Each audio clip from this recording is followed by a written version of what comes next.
Hello, everyone, and welcome to the stream. So happy to have you all. Hello, Vondanolo. Thank you for the 53-month sub. What?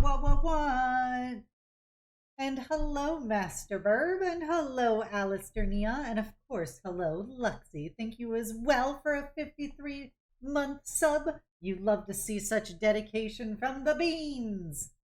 I hope everybody is having a wonderful Wednesday. We are having an early Cydia stream in his house. As today we are going to be playing some solo D&D. The basic premise of the solo D&D is that this is an adventure that's kind of done like a choose your own adventure novel, except it's D&D. My community voted. My community voted on this adventure out of the 3 available ones, called The Secret of Oki Island, which is supposed to involve some high seas shenanigans and adventures.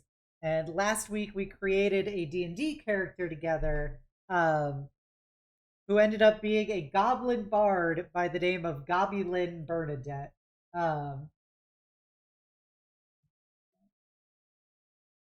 And I drew a little art of her over here. Made her a little token.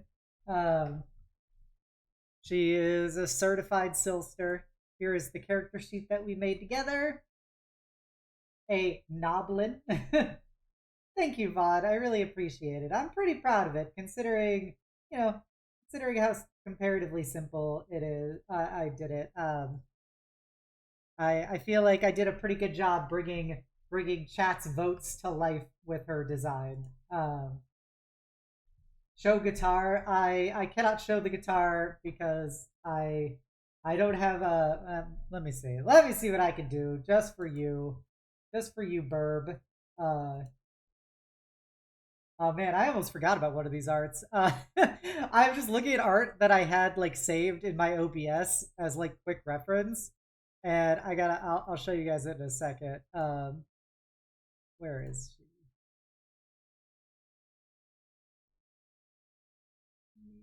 Shrink it down. Okay. That should be her. There she is with her bass guitar that chat voted on.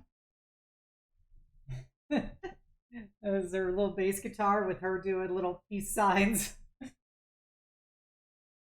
But yeah, so that is our trusty Gobbie Lynn. Also, just this wonderful art I did several years ago. I had this is ye old art, but God, do I still love the message. Some proud Obsidia branding right there.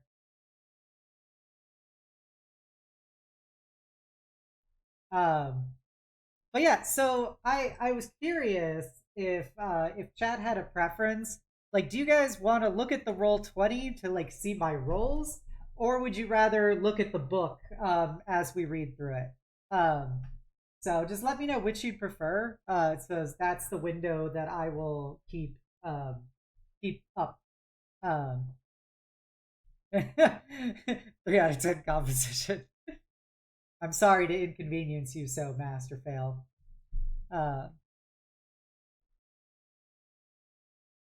Let me do. I'm gonna be here regardless. It's just which window I have open in the screen. I'm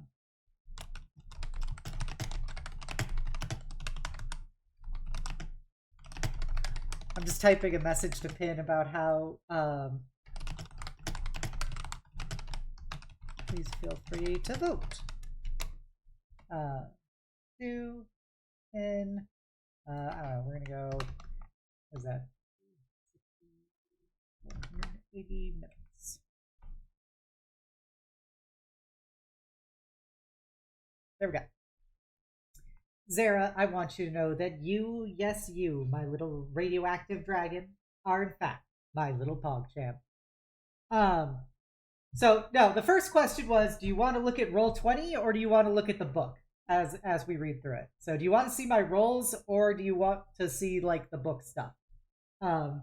Secondly, that's the pinned message is just a reminder that that along the way we are going to be like when we come to like decision options, you guys will get to vote. I'll tell you, generally it'll be like a 1 for yes and like a 2 for no, so I don't have to make polls for everything. And you just vote in chat, and I'll just see who does it. And so you guys can decide what we do along the way as various conversation and decision options come up. Can you trust me not to fudge my rolls? You're a fool. But welcome, Christy. Welcome, welcome. All right. Well, if no one else has any preferences, we got like 1 vote for the book. So I don't really have a seed. So like as you can see, because of the book, like I didn't make like battle maps or everything because I have not read ahead in this book is what I'm trying to say. So like what you're seeing in Roll20 is basically just a little thing I made to show the token and stuff and to have my character sheet up. But if you would rather look at the book itself, that's totally fine.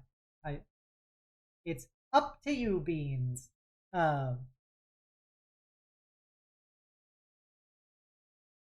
Okay, so you vote for the book. We're doing book hours. Okay, so now that we have voted for the book, the plan is that we're just gonna get started, and as options to vote for like what we're gonna be doing come along, I will let you guys know. Hey, Raffle Stomper, welcome, welcome. Long time no see. So let me take a sip of some Wawa.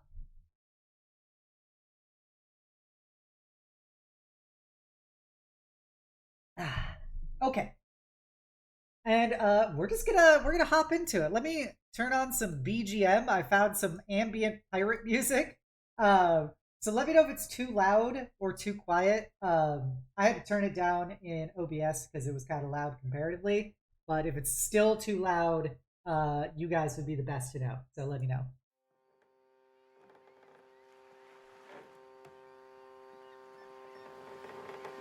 Okay.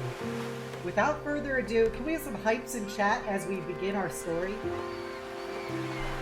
Some real hype Cydia hours.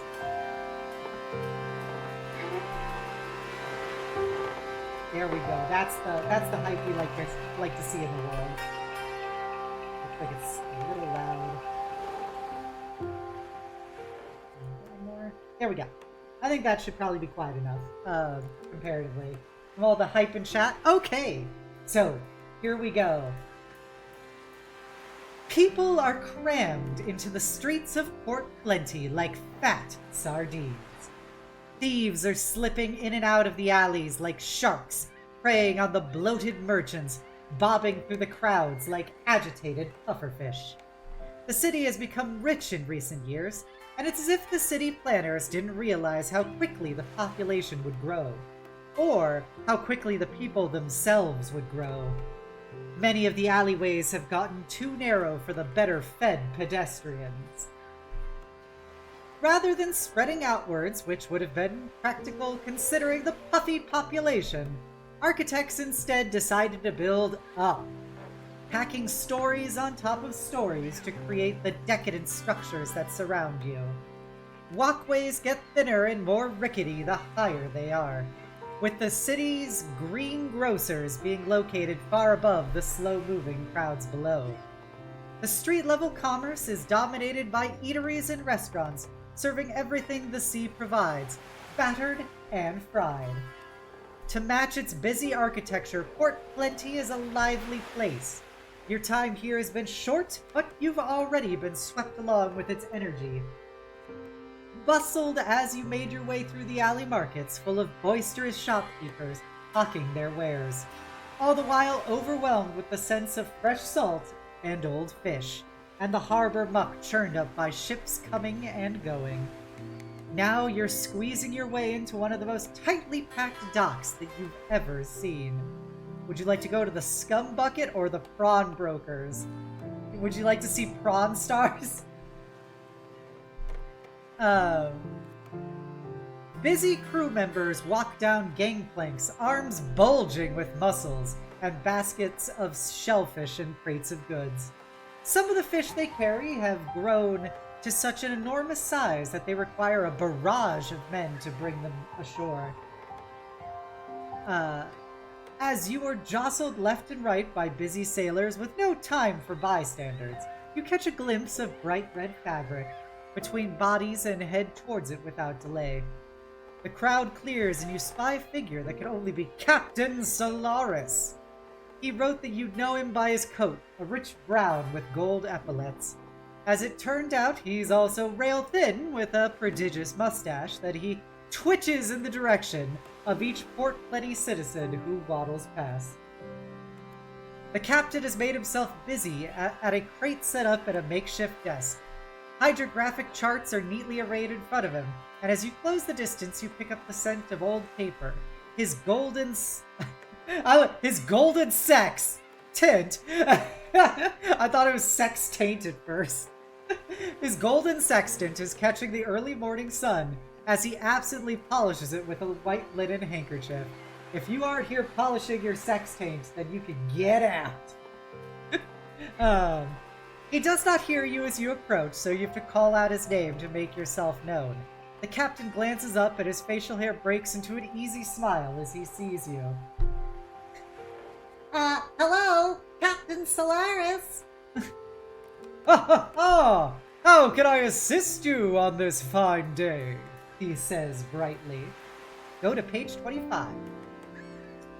The captain smiles and you're immediately put at ease. My name is Gobbie Lynn Burn-a-Debt, the famous slayer of the Jabbertalkie of Birmingham. As Gobbie Lynn will do a power chord on her bass guitar triumphantly.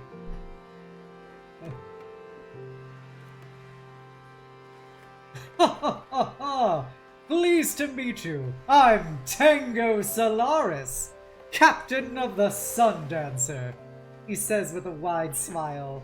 You know what they say, it takes two to tango. I'm afraid that we're fully booked for this voyage. Can I interest you in pre-booking a future luxury cruise from Port Plenty to Razor Reef? You've not yet met Solaris, as all of your correspondence has been via letter. But in person, this man is every inch the archetypal captain, a proud-bearing, a determined set to his jaw, and a mustache for the ages. When he says his ship's name, you can hear the honor in his voice, reassuring you that the impression he gave when writing of a hard-working, nose-to-the-grindstone type is sincere, although there is a hint of worry in his eyes. You mentioned that you've already been in touch about work aboard the ship. I believe we were actually in correspondence about what potential employment I could find aboard this vessel, Captain. As Gobbie Lynn will twiddle her eyebrows seductively. Ah, you must be here for the security detail, the captain says, sizing you up, as he looks forward and then down even further to try and get the full grasp of a 3.5-foot-tall goblin woman. Gobbie Lynn is a 3.5-foot-tall goblin short stack, quite voluptuous in build. She has bright pink with streaks of sky blue hair done in a high ponytail. She has bright golden eyes that glitter like coins, and a big razor-sharp smile that stretches through most of her face. She has large gold earrings with large ruby red hearts hanging from them, and the only thing that is bigger than her smile is truly the size of her ears coming out of her head. She is wearing a little choker with a winking smiley-faced gold coin hanging from it. Her ample bosom that, because of her diminutive size, blocks her feet oftentimes when trying to look down at her, is restrained in a red and white kind of leather corset top that is a crop top. And she is wearing a short red and white mini skirt with long red and white thigh highs and big, big heeled boots. Restrained, this intensifies. She hasn't seen her own feet since childhood. Exactly. And she's got big, like, gold bangles on each of her arms. And the captain says, "That's a good thing, too. We're packed to the brim." Atop the maps and documents piled on a nearby barrel, there is a sheet of paper labeled Passenger Manifest. It has only a single name written on it. Saphira. Following your gaze, the captain reaches for the list, looks at its contents, then back at you. "Indeed, you do not look like a Saphira," he says with a firm nod. "You say you're a professional adventurer. Trying out your sea legs or something." Oh, sorry, that's not him talking.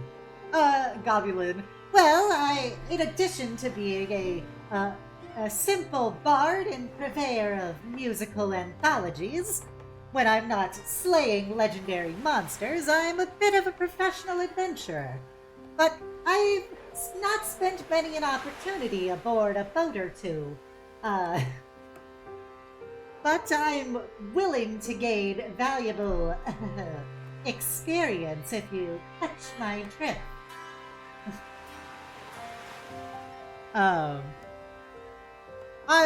You don't mention the unspoken wish that everybody in the region shares, to come across an uncharted treasure island and be able to retire from the adventuring life for at least a little while. "Ever the adventurer," Solaris says with a grin and a wink. "I'd wager you've seen your share of trouble already. Cleared out a bandit camp, maybe, or solved a murder. No, you've the look of an explorer about you. So you've rediscovered a lost civilization, haven't you?"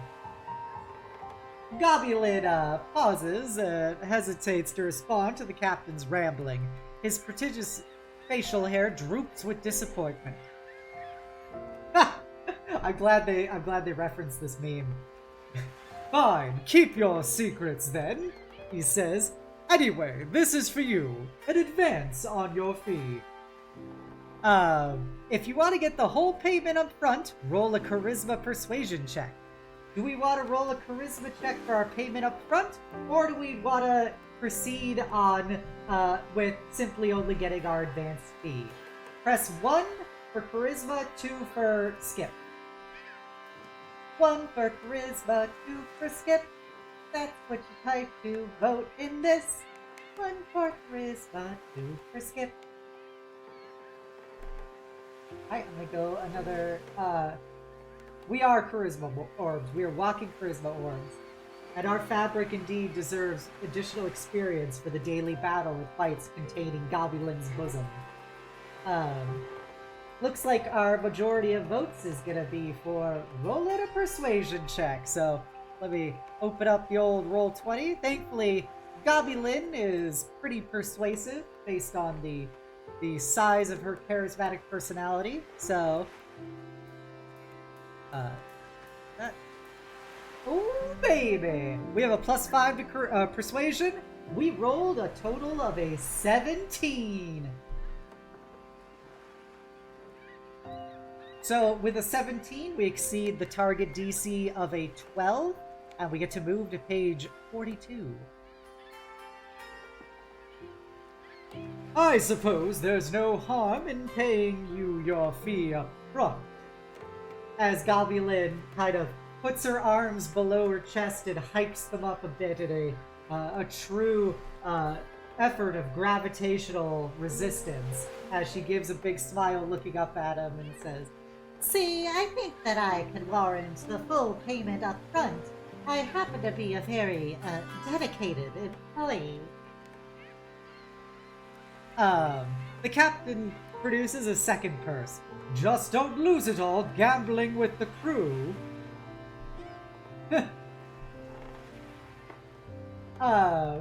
She gets an extra 100 gold added to her inventory. Chat, I need you to write down she just got paid 100 gold.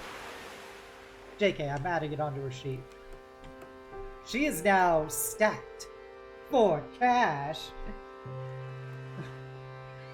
But in all seriousness, don't lose it all to the crew. The captain says more quietly as he leans in close. I've already lost so many crew members to scurvy, mange, and what have you. I can't have them jumping ship at the next port to drink away your money. He gives you what he clearly feels is a very serious look before straightening and gesturing up the gangplank to the ship.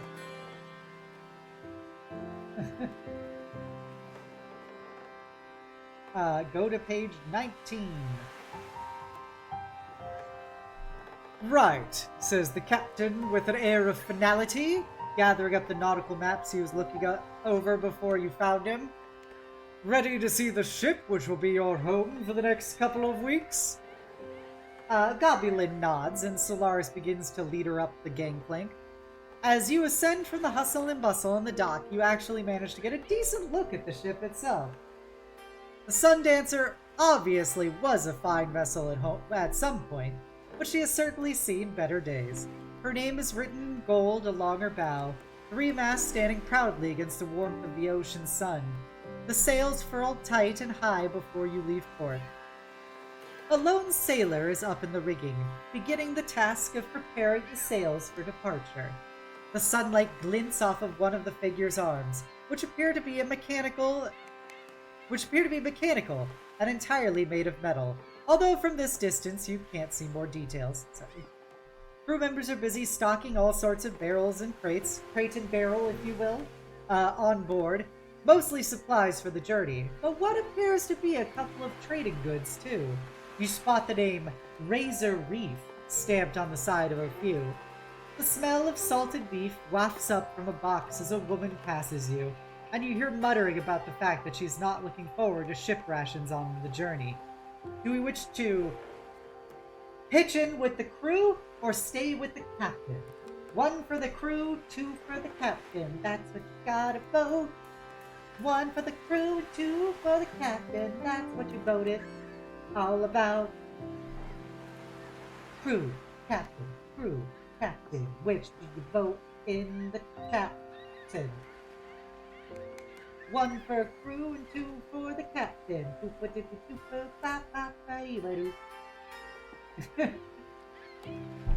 Alright, we have 2 votes for Alright, captain is currently winning out, so we're going to go to page 8. Because Gobbie Lynn doesn't do manual labor.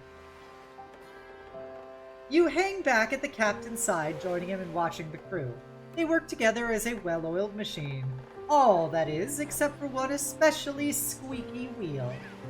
Anytime a crew member passes the goblin deckhand, scrubbing the boards, he interrupts their work. This poor goblin, my people!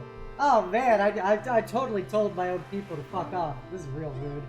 But I need that money.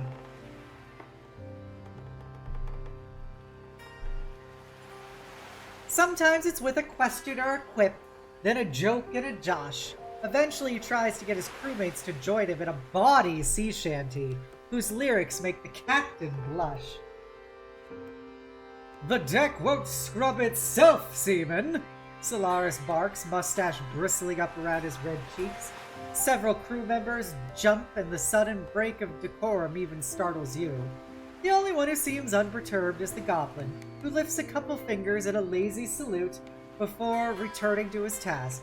The captain mumbles an apology to you and turns away from the cheeky crew member.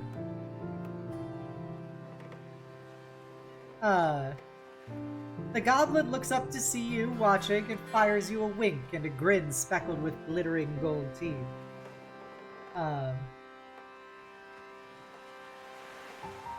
Let me think of a quick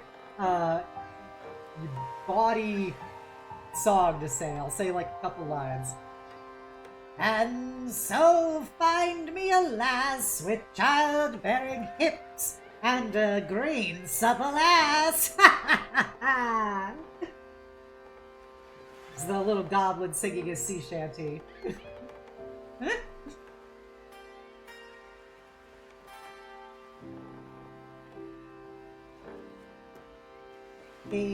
Her ears were as long as, her ears were as wide as the day is long, and she would drop to her knees to hear my song. There you go. That's the goblin sea shanty that this random crew member is singing.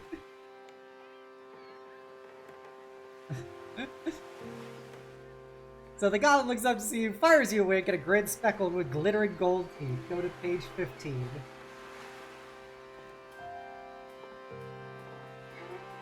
Solaris! You were meant to arrive this morning. I was beginning to think that your little boat had been swallowed by the sea. A voice snaps, a voice like nails on a chalkboard.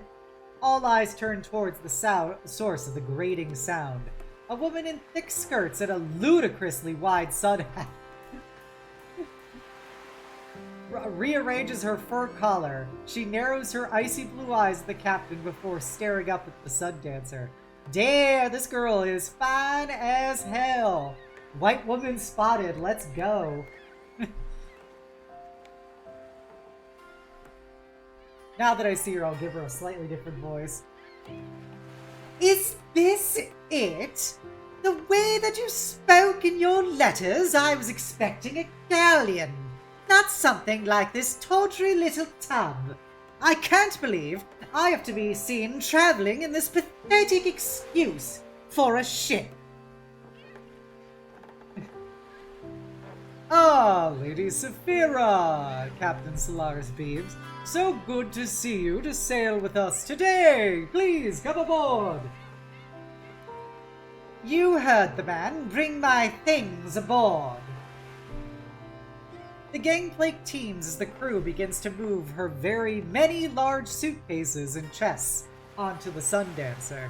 You watch this laborious process from afar, rather glad that you're in charge of her security. When she begins to shout at them to be careful with her things. The things that are being moved do not seem particularly interesting. Valises that appear to be full of clothes, leather trunks, assorted personal items, and at least 4 pieces of furniture. However, one thing does catch your eye. Hello, Yarny. Welcome. How's my favorite incendiary kitty? Welcome, welcome. We're doing solo D&D adventures.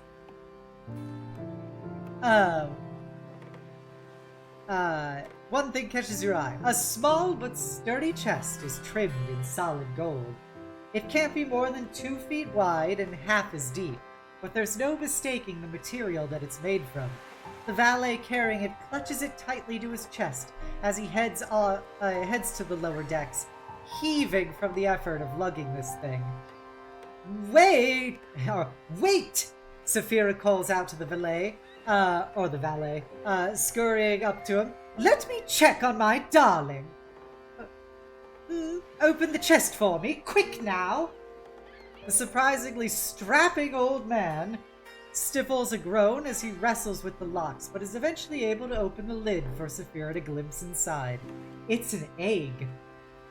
Well, not just an egg. Sitting in the chest, nestled on a bed of velvet to keep it safe and padded, is a jeweled egg. And not just encrusted with them like any old jeweled egg, but actually made of a single huge stone. It looks even more brilliant than the chest itself, if possible, and it's about 7 inches long. Any gem that large must be worth a small fortune. As if aware it is being looked at, the thing suddenly begins to shake violently, possibly trying to escape its bindings. Saphira leaps back in surprise and giggles. Oh, silly thing, you need to calm down. Mummy's right here to keep you safe from all the grody sailors. She titters, cooing as if the pale blue egg is a child. All right, Francis, she says, returning to her apparent normal acerbic tone. "Get my baby to my cabin, and be quick about it, old man." She comes to stand near you on the deck, keeping a watchful eye on the sailors, still bringing her many belongings on board. Page 3. As the lady valet accompanies her belongings to her quarters, the captain approaches you in your charge. Captain Solaris and Lady Saphira nod to one another and engage in some elaborate dance of status and pomp. He bows low enough that the bristles of his mustache stir up a little puff of dust on the deck. She snaps a fan and raises her nose so high she's 3 inches taller. It reminds you of some misguided exotic bird species. "Madame, if I may," the captain says, "I would like to take you on a tour of our fine vessel and all the wonderful amenities it has to offer." "That would be adequate," Saphira replies. Then she turns to you. "Come along, will you attend? You will attend to me." "Oh, you'll not require security, of course, my lady," the captain says when he turns to you. "However, it would behoove you to also know the ship, so come along indeed." The captain steps brightly into the lead of your little trio, stepping gracefully out of the way of crew members and rigging. "Our first addition to this ship is our health and wellness area," he says. "To the far north, I believe they call this a spa. Its restorative powers will no doubt be of interest to you, my lady." What a shit. I like that this shitty ship apparently has a spa. The captain pushes through the last thronging sailors to present with a flourish a tub. Looking like just a large barrel of watertight slats, the basin is currently half full. Crew members are dropping buckets over the side and slopping seawater into the tub. One stops to dip a finger into the blue-green water and taste it with a nod of approval. First of all, that is disgusting. The water in harbors is the grossest water you could possibly expect. Much less using it to bathe in, much less tasting it. Ugh.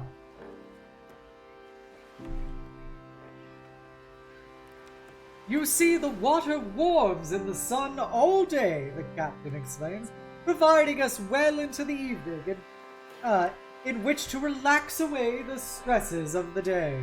The water pump is currently broken, but I can tell you have bathed in this... Oh, I can tell you. I have bathed in this water myself just this morning, and it is delightful. The forbidden bathwater. We got that gamer girl bathwater." Solaris turns to you both, beaming with pride. Saphira, on the other hand, looks ashen with horror. "Are we to bathe in that?" She seems faint. "Indeed," the captain standing up straighter, "and that is just the beginning. This way." We could try to fix the pump, otherwise we could leave the water alone and follow the tour. Which would you guys rather do? 1 is the pump and 2 is the tour. 1 pump, 2 tour. 1 pump, 2 tour. That's the votes you gotta go to get some more.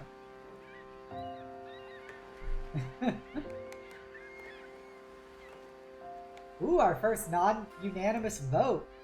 We have 1 vote to fix the pump and 2 for the tour. Any other votes? 1 pump, 2 tour. 1 pump, 2 tour. Go another 5 seconds. Okay, we're gonna go continue on the tour because Gobbie Lynn doesn't do mechanics.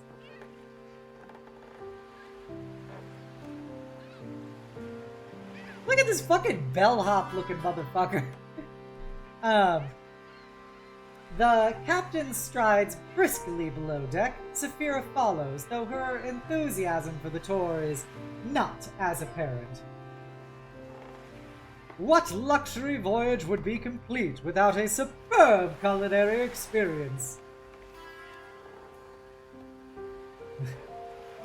Between you and me, I'm a bit of a foodie myself, and our chef Chef d'Arcoison never fails to surprise us aboard the Sundancer. As you watch, a scruffy rat scampers along a table, sniffs at some leftovers, pulls a face, and then continues on its way, leaving the meal untouched. Unfortunately, the captain has already led Saphira away to examine the kitchen. The freshness makes all the difference, he says loudly to the now traumatized noble as something behind him clatters and smashes. A pot-bellied chef stumbles out of the kitchen. His face has been enveloped in the tentacles of a very unhappy cuttlefish. You peel the peeved cephalopod off the ship cook's face with a pop and a squeal. The cook immediately catches the sea creature from him and pins it to the table with a huge knife. "Oh, you worthy foe," he says finally to the beast as it stops wiggling. Then he hacks it up and throws the bits into a pot of boiling water. The steam that wafts off the pot is pungent beyond description. Saphira covers her nose with a handkerchief and gestures to go. The captain continues the tour. Saphira seems to be in a state of shock and shambles along behind him. He brightly explains your surroundings as he leads you both to another location below deck. He points out dry rot and says that it lightens the ship and speeds their progress. He introduces several rodents by name and outlines their relationship to each other. White woman in shambles. Their relationship. He's very proud of some shiny new lamps that have been hastily lashed to the bulkheads with moldy rope. "And here we are," he says to Gobbie Lynn. "Your new home, a bed and storage for your things." Water sloshes slightly over the floor with the motion of the ship, and the captain points to a hammock and cargo net hanging from the beams on the left-hand side of the room. He does not point out that the right-hand side of the room is a cell currently occupied by an enormous hulk of a bugbear. He stares out from behind the bars with a flat expression that is somehow aggressive in its complete lack of emotion. "And this charming fellow is Ribcage," the captain explains. "He is here on what we call a mandatory meditation retreat." "Do we want to greet our new roommate warmly?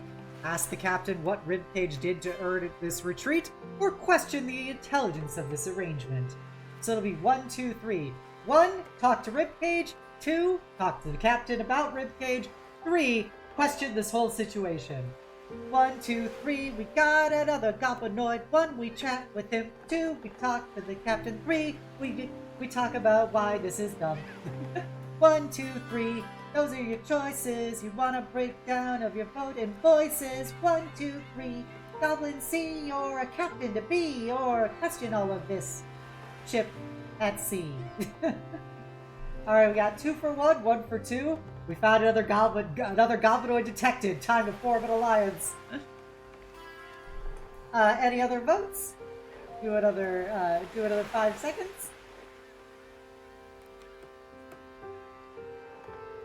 Okay, we're gonna go greet our new roommate warmly. Gobbie Lynn says in Goblinoid, Hello, Mr. Ribcage. My name is Gobbie Lynn Burn-a-Debt. Quite the predicament you seem to have found yourself in, but happy to be staying in a room with such a strapping young lad.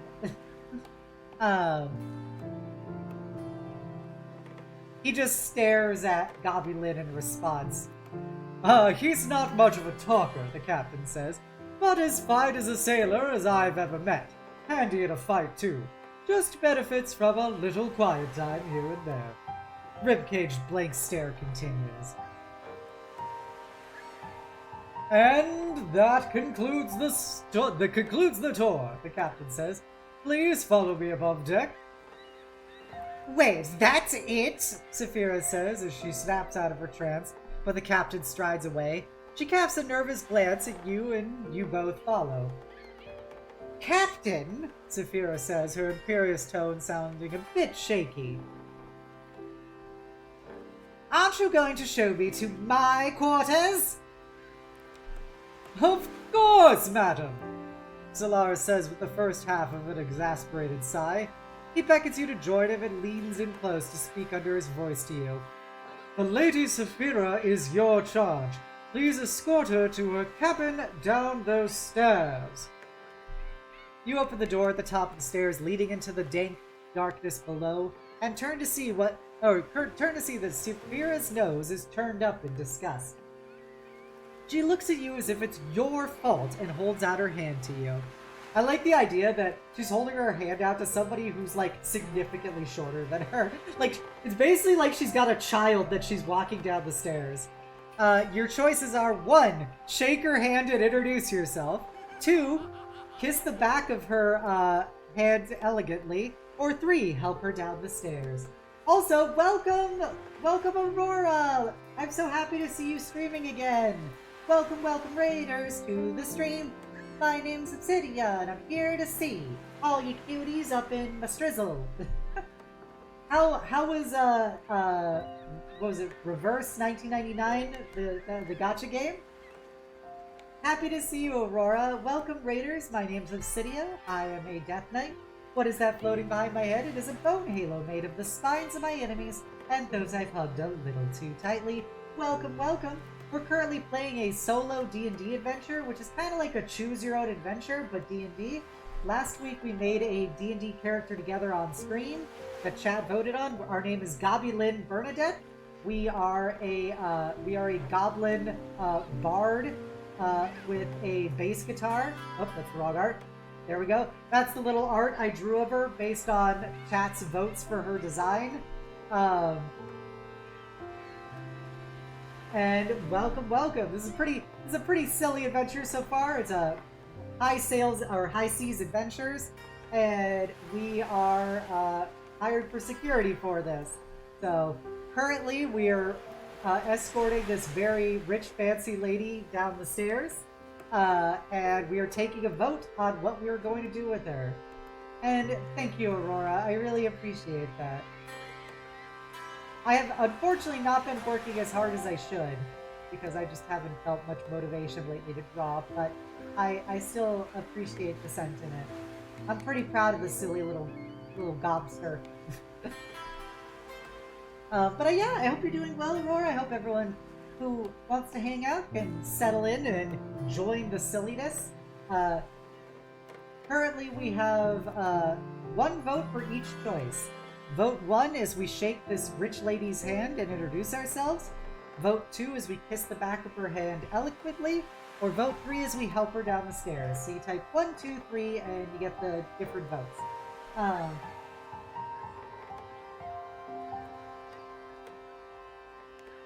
Oh, I'm sorry to hear that your hand has been hurting a lot these days, Aurora. I'm really sad to hear it. But yeah, I would say, Aurora, I am proud of my growth. All things considered. And it means a lot to me that an artist as great as you is supportive of my silly little doodles. So we have 2 votes for 3 and 2 votes for 1 so far.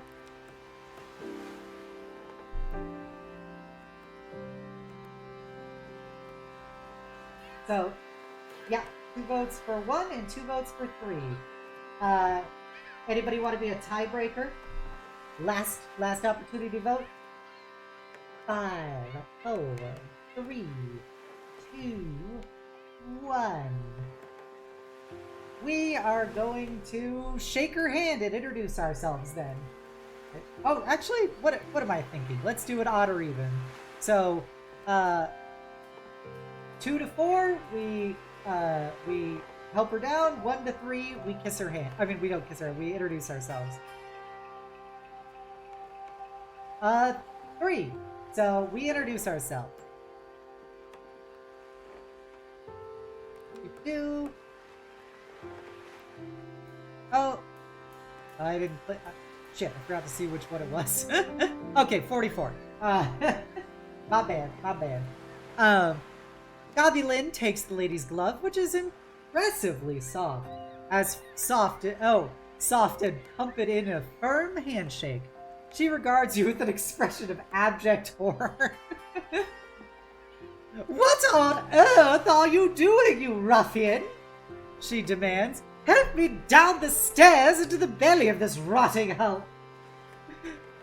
Oh, sorry, Miss Lady Saphira. I didn't know. I'm sorry. You were so soft and pumpable. Gobbie Lynn apologizes and takes her by the hand to help her down the steps on the other side of the door. The aristocrat regards her with lips pursed into a bow and shakes her head once more. She stalks off down the hall, and you shuffle to catch up in front of a freshly painted wooden door. The Sundancer below deck is dark with standing pools of salt water visible every few steps. The door to Saphira's cabin is obvious by its fresh paint and signs of recent repairs. It is the only door that you can see. She stops at the door and waits. After a few seconds, she starts tapping the hard leather sole of her shoe on the floor.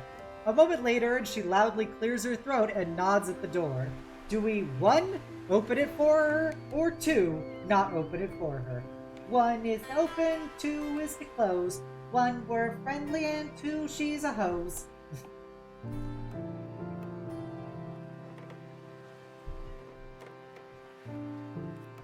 So, fuck that ability unless we're part of it. 1, we open the door for the lady. 2, we tell her to fuck off. Cast ye votes. Alright, 5 more seconds.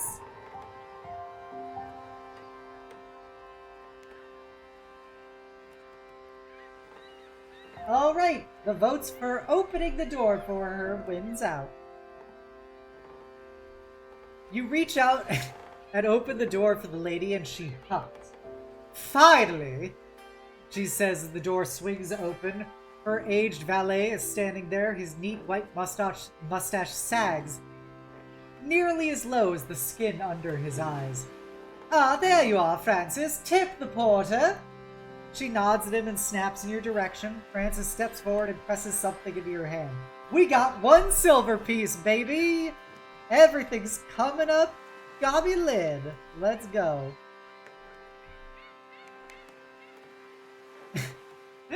Buy beer or candy or whatever it is you spend money on. She says to you and over her shoulder. We got paid gold pieces by the captain for our job. She paid us a silver piece to open the door for her, though. As Saphira pushes her manservant into her quarters, we get a good look at the room.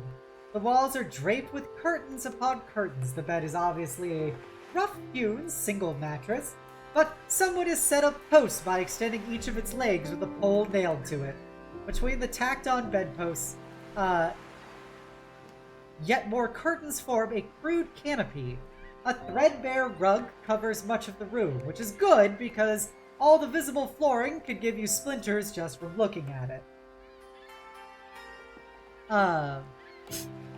A painting of a sad dolphin hangs above the headboard of the bed. There, oh my god, I have a picture. God damn it, I don't have my phone next to me. I'm gonna do a quick Google. This is just for chat to see. The disappointed dolphin from Gabriel Dropout. There we go. The actual... This is the actual painting. I'm gonna post it in Discord. This is the actual painting that is in this room.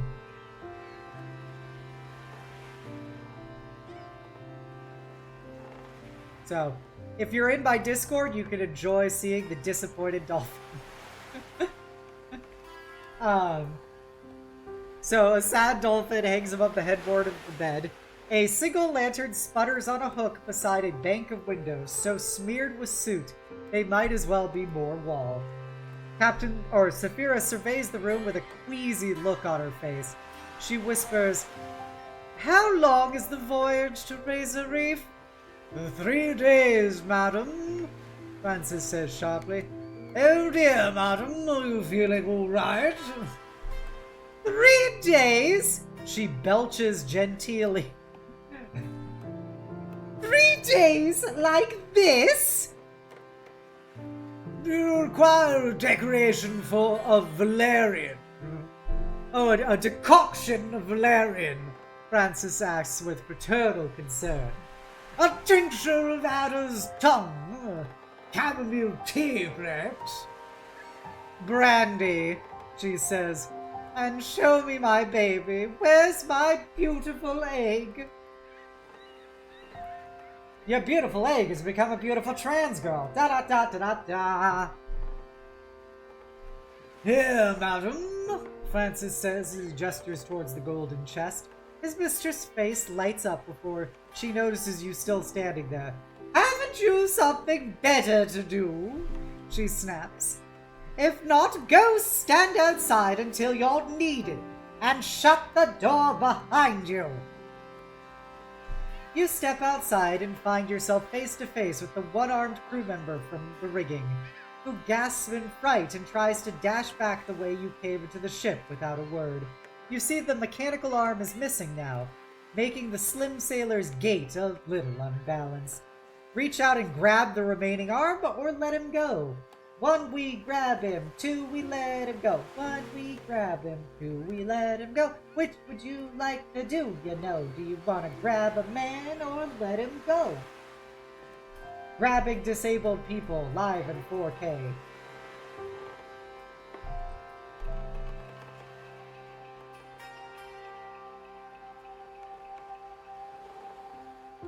Trap the arm betwixt your mighty bosom.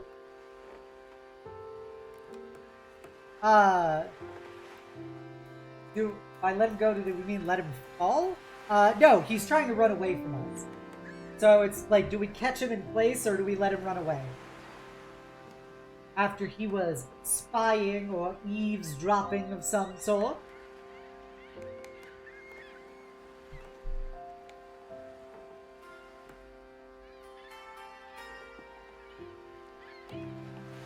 Oh, we got a lot of votes for 1. Drop this. Drop this Eve's pants grab. Alright, we're gonna grab him. Gobbie Lynn grabs hold of the interloper, but the flesh in her hand seems insubstantial. Somehow the terrified crew member slips from our grasp and sprints lightly down the passage for the door leading on deck. You look at your hand, but you see nothing amiss before you follow at a sprint. You emerge into the sunlight, and it takes your eyes a moment to adjust to the glare. Preparations to set sail are well underway, and the crew goes about their duties with the sharp, confident movement of crabs on the beach. You spy your quarry from below deck engaged in a heated conversation with Captain Solaris. Oi, Captain, the young sailor says, we're ready to change our route into Razor Reef. This route takes us through lightning shows, and it's stormy season, which means the lightning elementals will be active. The captain sighs. And I'll say it again, Rain. This is the shortest path to our destination. What are you proposing adds 2 more days to the journey? Again, because you cut me off every time I try to speak. Crew member confusingly throws up 2 arms, one real and one made of metal. Rain, please just calm down, Solaris begs. The captain seems exhausted, as if this is a conversation which he is tired of repeating. It is the first true glimpse of less than amicable Solaris that you've seen, but Rain isn't having it. You know it's called Razor Reef, don't you? If we time the tides wrong, the shows along the route will tear our hold to pieces. On top of that, you want to risk being attacked by elementals? Heads pop up around on deck as those privy to the conversation hear the hazards. A murmur like a flock of seagulls in the distance goes up among the crowd. And they ran. I ran so far away. I couldn't get away. That's a Flock of Seagulls song reference, by the way, for you, if you didn't get the joke. We can approach the pair to confront Rain about what happened below deck, or wait for the conversation to finish. 1 confrontation, 2 wait and listen. 1 confrontation, 2 wait and listen. What should we do to captain and crew? Do we want to make a fight or do we want to sit by tight? They're lightning elementals, Master Fail. Lightning elementals. Alright, we got 2 votes for 2. Any other votes? Some non-confrontational people here in chat. We love to see it. Do a few more seconds.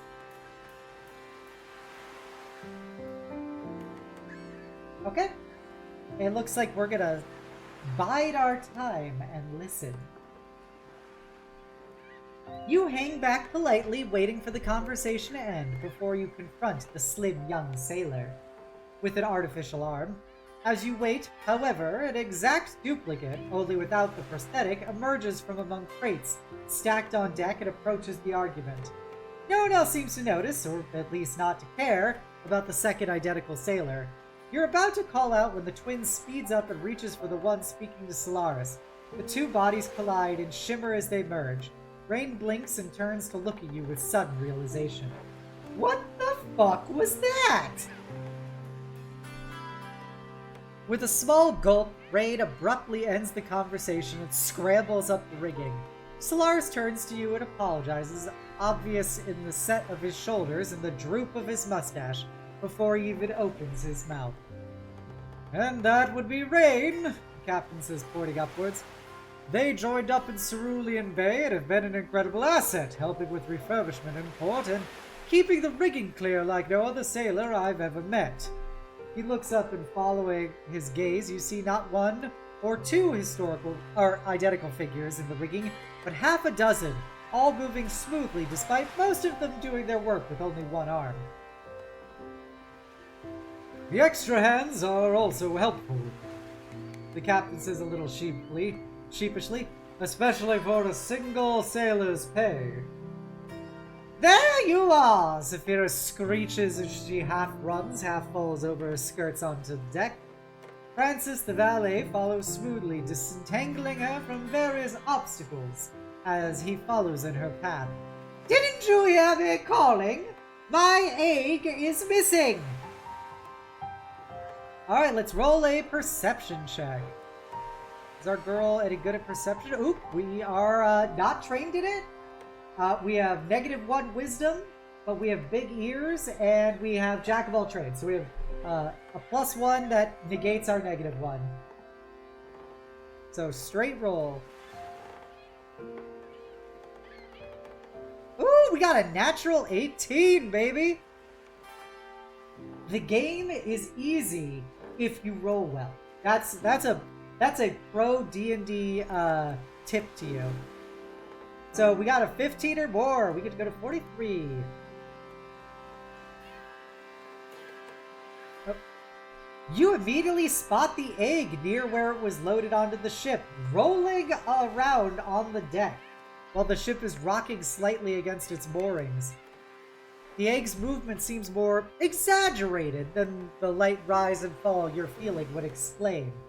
You step forward and retrieve the egg. It's smooth and hard. Oh yeah, I'll show you something smooth and hard. Definitely made out of a single enormous precious stone. But it's also warm to the touch and seems to vibrate slightly as you pick it up. It may just be your imagination, however, because it stays completely still in your hands as you return it to Saphira. With a huff, Saphira takes her cradled egg back to her cabin, while the crew finishes stowing, battening, and other ship-related activities. It's only a few more minutes before the pace begins to slow and assure Shine that most tasks are complete. Solaris must sense his crew is no longer working at peak efficiency, so he turns to those milling around and claps. Ooh la, clap, clap, clap, clap, clap, clap, clap, clap.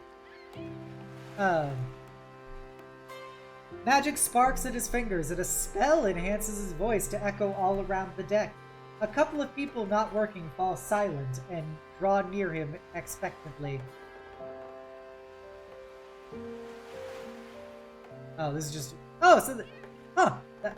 This is our they-them Fucking sailor.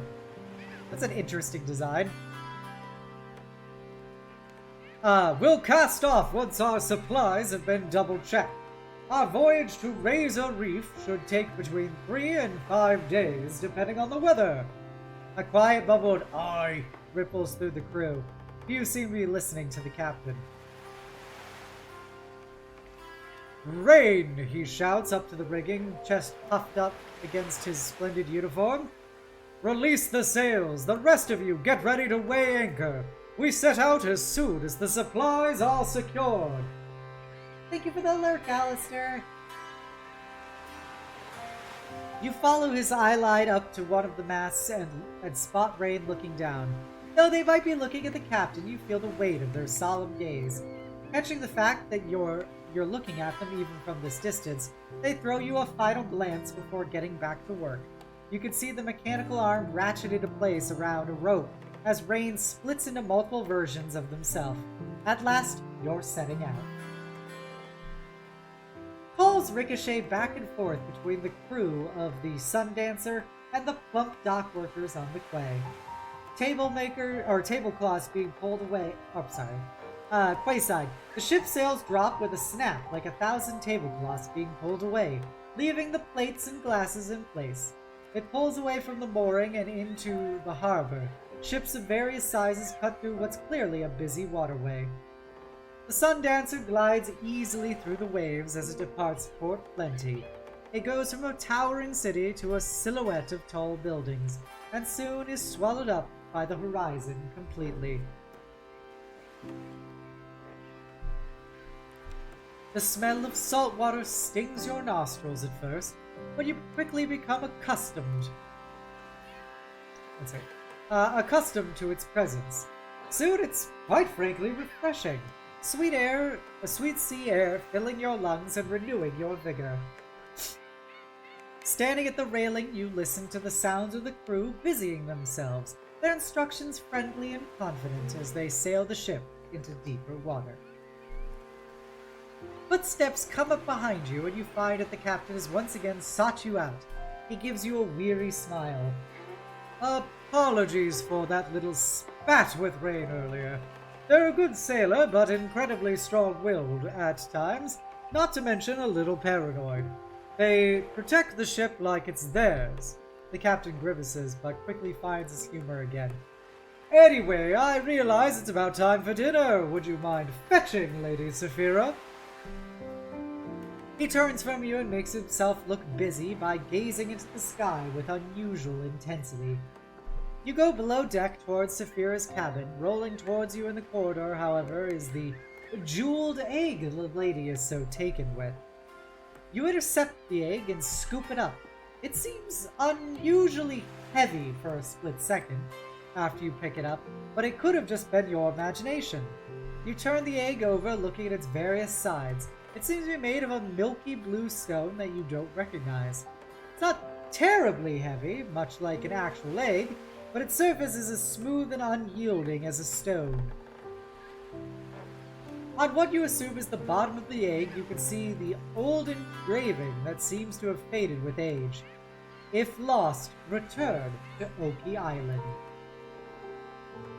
As you approach the cabin, the door flies open and you hear Saphira screaming from within that her egg is missing again. Francis emerges, taking quick steps as he looks under and on top of everything, making kissing noises with his lips. The elderly valet skids to a stop in front of you. Then he sees the egg in your hand, sighs with relief, and holds his gloved hand out for the bauble. As you return it, he says, "Oh, thank you. You've saved me from her ladyship's wrath once again. Please follow me," he then says. You do indeed follow him, as he gingerly but firmly carries the egg back to his mistress's quarters.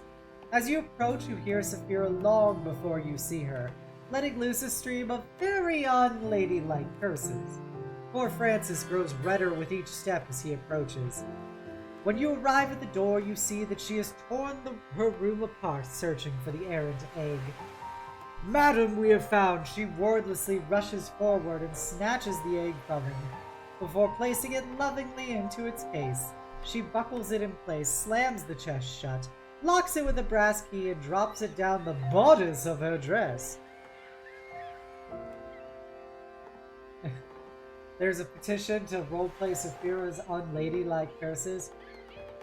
If I find whoever took that whatever cocksucking traitor to swine and fornicator with lascivious bovines, I will certainly have his bollocks wrapped around my finger via meat cleaver by noon. A whole chest down a bodice? Well, that would be what bodices are for, come to think of it. Disheveled with wild eyes, Saphira turns to meet your gaze. What do you want? She demands.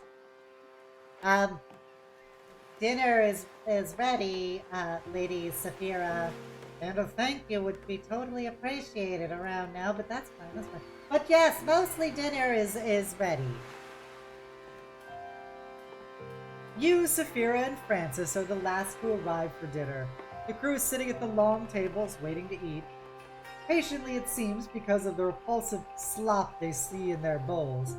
It's a glistening black mess with unidentifiable chunks of other foodstuffs of seemingly random shape and size. Squid stew again, you hear one sailor mumble to another. One more night of this and I'll have enough ink in me to write with my... you're here! The captain cries out from the head table. He beckons you and makes a show of pulling out a chair for Lady Saphira. Please, please, come and eat! You sit as invited at the head table, which is draped with a slightly moth-eaten tablecloth that has several storm lanterns set out as candlesticks. Your meal is considerably different from the regular crew. Yours is a lovely piece of pan-fried fish, a steamed vegetable medley, and little packets of rice tied in neat ribbons of dried seaweed. It is also still sitting on top of its takeaway wrapper, labeled Port Plenty Fine Foods. In addition to the chipped porcelain plate underneath, in addition to the cheap porcelain plate underneath. We do not dine privately, Saphira asks. She does not quite hide how aghast she is at this. Indeed not. We feel it adds to the ambiance to dine with the crew, and we have no private dining room. What about your private quarters? Saphira says, eyeing the food dubiously. Far too small for entertaining. Too small even to fully lie down, I'm afraid. My posture has suffered dreadfully. He stands with such ramrod straightness that a mop handle seems crooked by comparison. But any chance to respond is interrupted by the goblin deckhand with a bottle of what looks like wine, but smells more like vinegar. Hello, hello! He says as he sets about filling the grimy stemmed glasses in front of each diner. Tonight's vintage comes from a very good week. Would anyone like to smell the bottle cap? Oh, that's quite all right, Randy. Randy the goblin. The captain says as the goblin pours the liquid mostly into the glasses. When he leaves, the captain turns to you and Saphira. So, do you have any questions for me as our humble host about our destination, Razor Reef? Good old Randy the goblin, and I can tell you he's certainly going to be Randy for this goblin. Bosom undulating seductively. Do we wish to ask about Razor Reef or something else? Ask about the reef or something else. 1 for the reef and 2 for everything else in the world. 1 and 2 and 1 and 2 and 1 and 2, you see. Do we want to ask about the Razor Reef for 1? Or do we wish to talk about something else for fun for 2?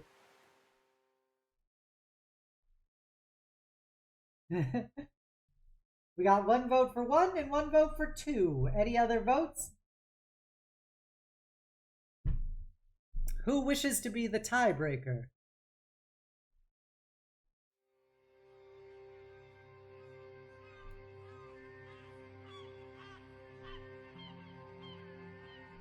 Alright, we have no tiebreaker, so we're gonna do the classic odd or even roll.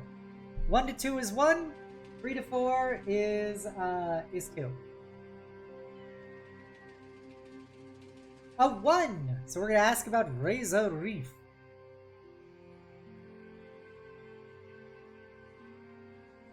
Ah, peculiar name, isn't it? The place has been somewhat difficult to get to due to the sharp corals that surround it so close to the waterline. Ships try to sail to shore and end up breaking their hulls open on the reefs instead. I've heard the new sailors are working on chipping some of it away so people have an easier time docking. Of course, they don't care about the lasting environmental harm that reef destruction does. The machines they use to carve a way through are a sight to behold, apparently.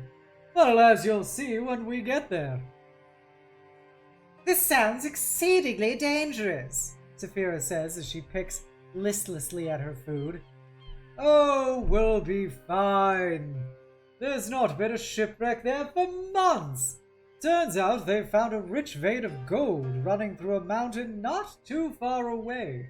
Having a port there means they'll be able to ship it out for use more easily, because gods know the island itself is tiny. It has the potential to be a thriving community, though, from what I've heard. Mainly, maybe even as lively as Port Plenty one day. My great-aunt's cousin's second ex-husband owns a holiday home there. It's supposed to be lovely and rustic, only 6 bedrooms, she adds with a grimace. At this point, Randy sidles closer with his wine. He tops up Saphira's glass with a wink, which causes her to shudder with undisguised horror.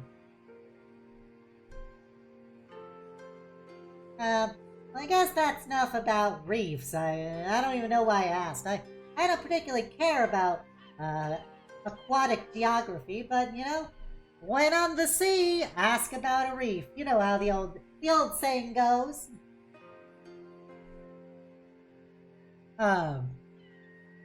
You say that there's little else you want to know about Razor Reef, but ask if there's something else you could all discuss. What do you think of the Sundancer so far? We're so happy with the recent refreshments. How do you feel about your stay? Fabulous, Saphira says. The sarcasm is so thick you could use it to butter your toast. The best vessel I've ever set foot upon. Ah, cries Solaris triumphantly. And I was under the impression that this was your first voyage by sea. Saphira opens her mouth as if unsheathing a sword, but you jump in with a question of your own. Ask about the history of the Sundancer, learn about the crew, or try to push the conversation forward without talking about boats some more. So 1 is the boat, 2 is the crew, 3 is anything else but you. Good old sarcasm butter. Something you could put on your avocado toast, you millennial. So 1, we talk about Sundancer, 2, we talk about the crew, and 3, we talk about literally anything else.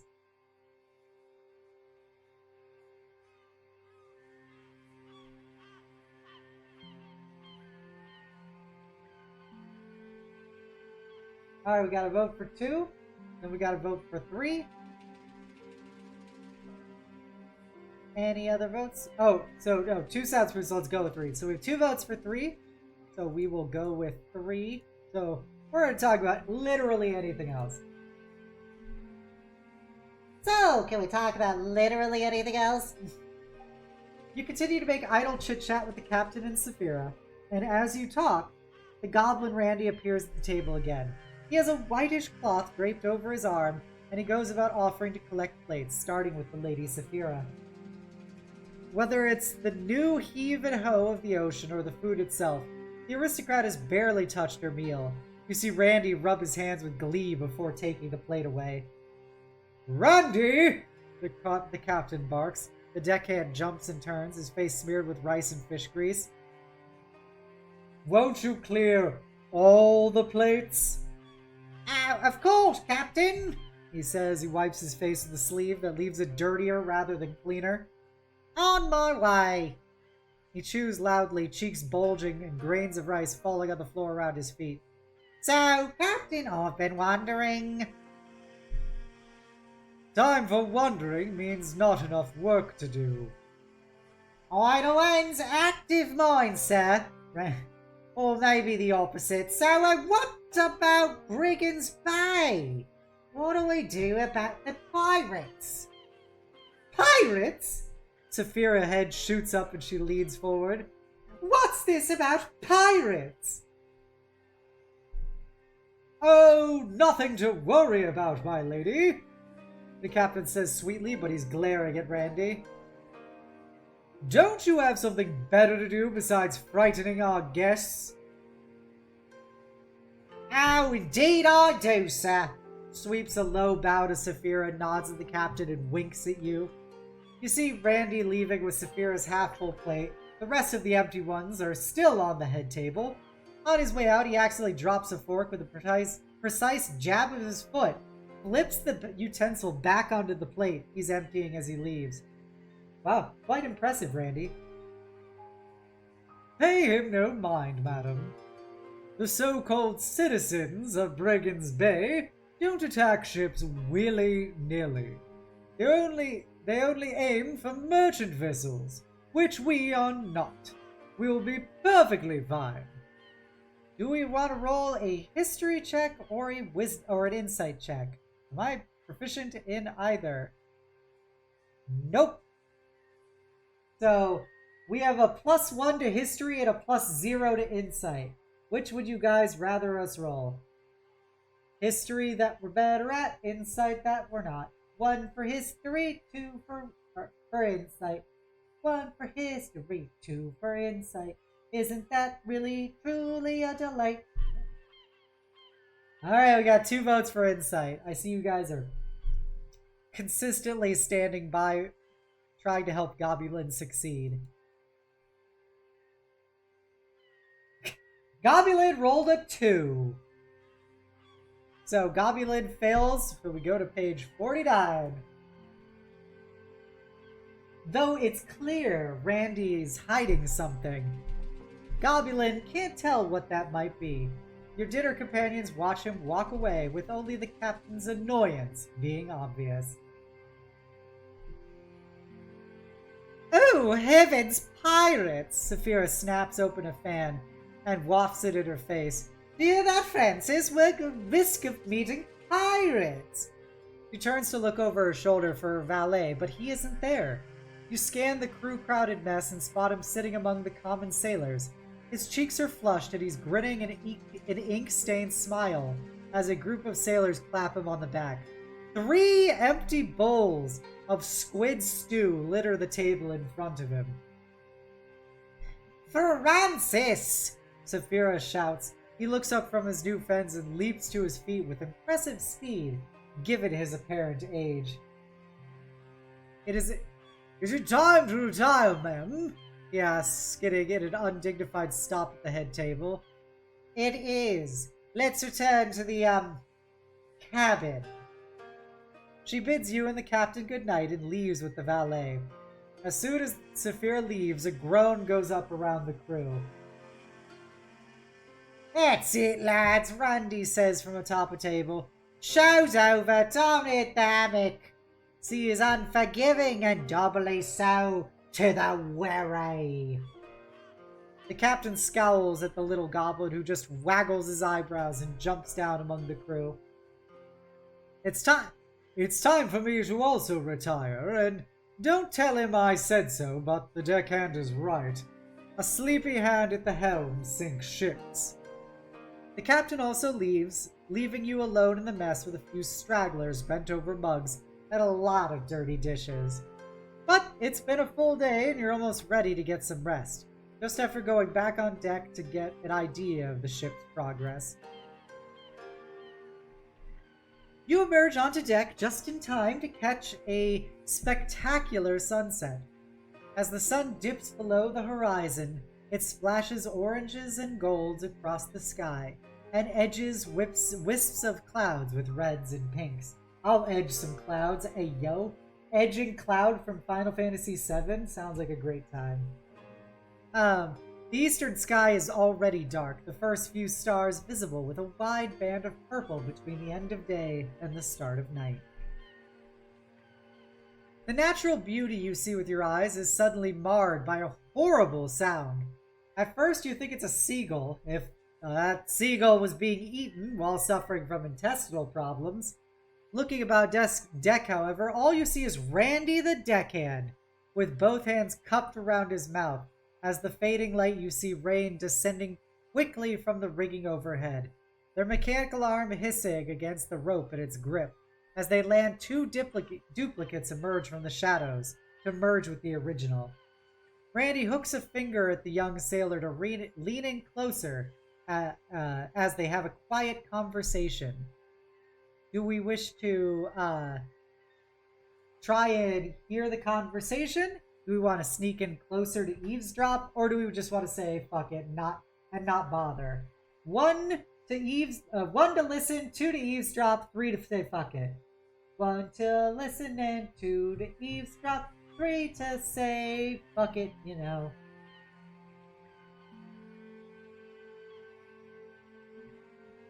We must alert them with the sound of our charisma orbs clapping together. Everybody voted for sneaking up the eavesdrop, so let's make a stealth roll.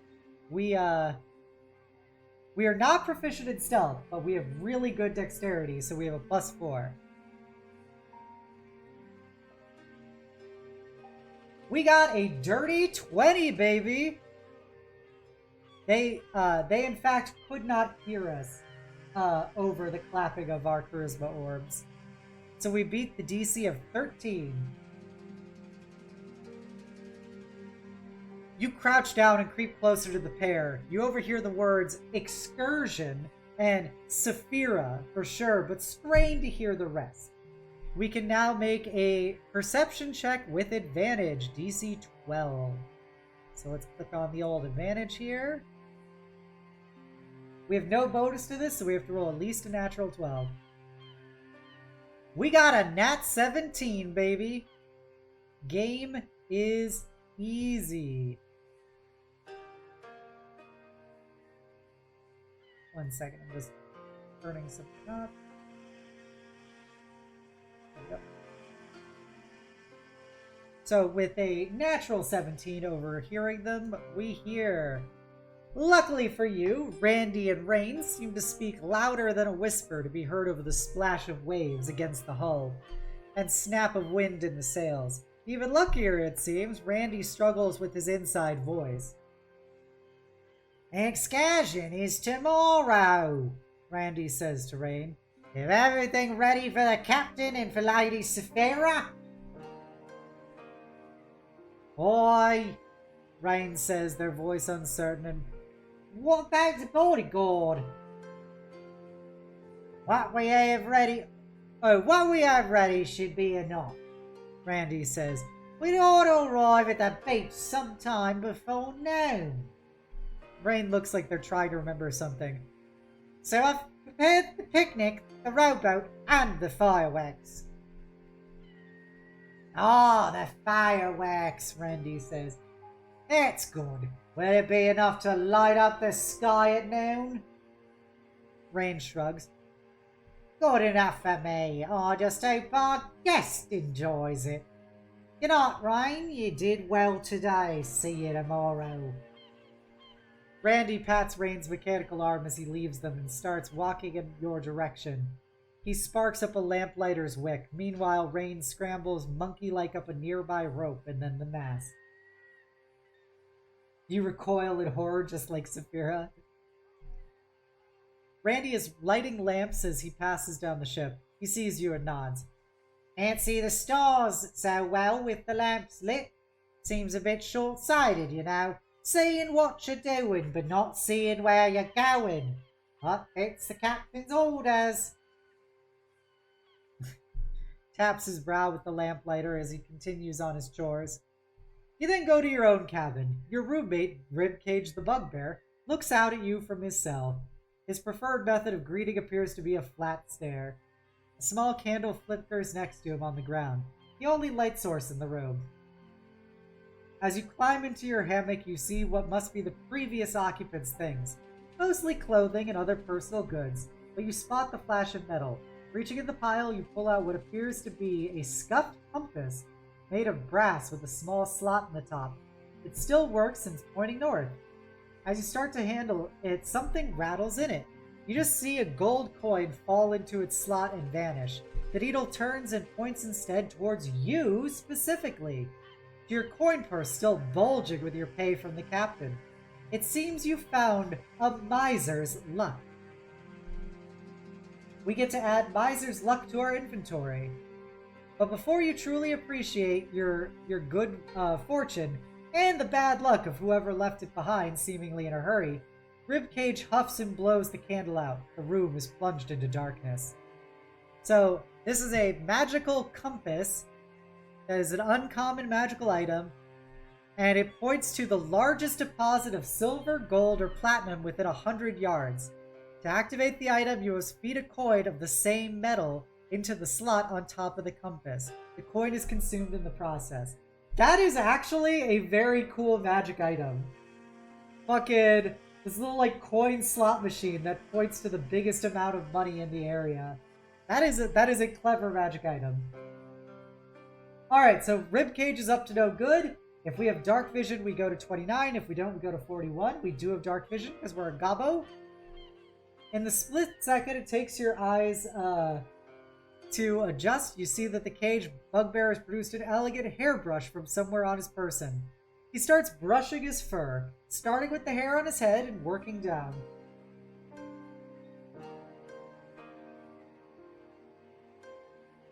To clarify, Alistair, it works on a gold in someone's purse, because the literal description was that it pointed at you because you got paid 100 gold from the captain. So he's brushing his hair from head working down while making uncomfortably hard eye contact with you. He remains silent, however, no matter what you do. His eyes just follow you in the dark. Eventually, you climb into your hammock for a full night's rest.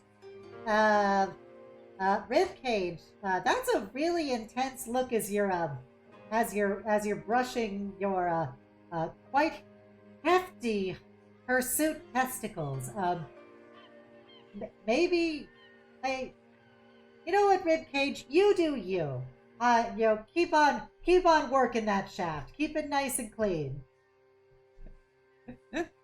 And we go to sleep in our hammock.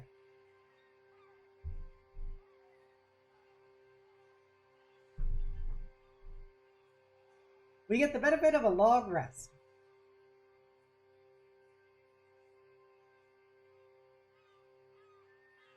Give me a brief pause as I've been talking for an hour and a half continually.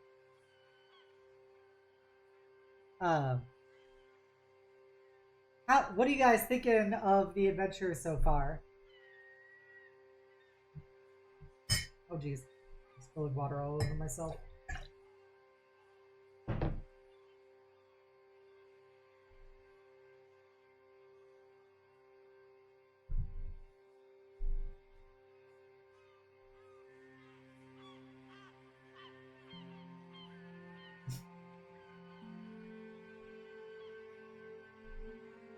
Yeah, I get that not all lots happen, but I just meant like with like just doing it, participating with the roles and stuff.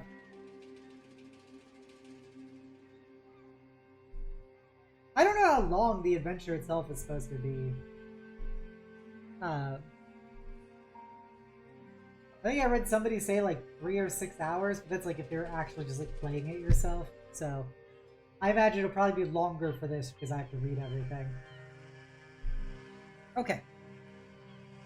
A brass bell above deck rings to wake the crew, jerking you out of your slumber as well. You roll out of your hammock to the bugbear staring at you in the morning light. After a quick bowl of flavorless porridge in the mess hall, you ask around to find where the captain spends his mornings. You're directed to the prow of the ship. As you make your way there, you notice how few crew members are around, but it may be that their duties are elsewhere. But then you find the captain, and it's clear why the crew is occupying themselves.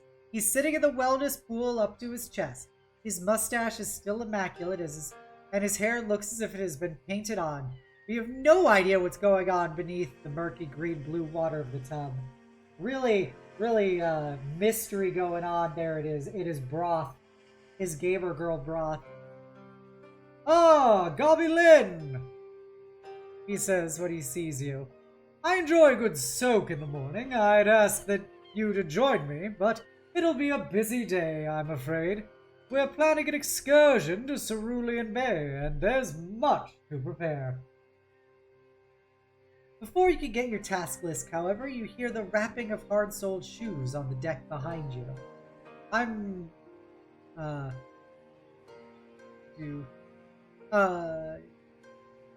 Okay, it's Saphira.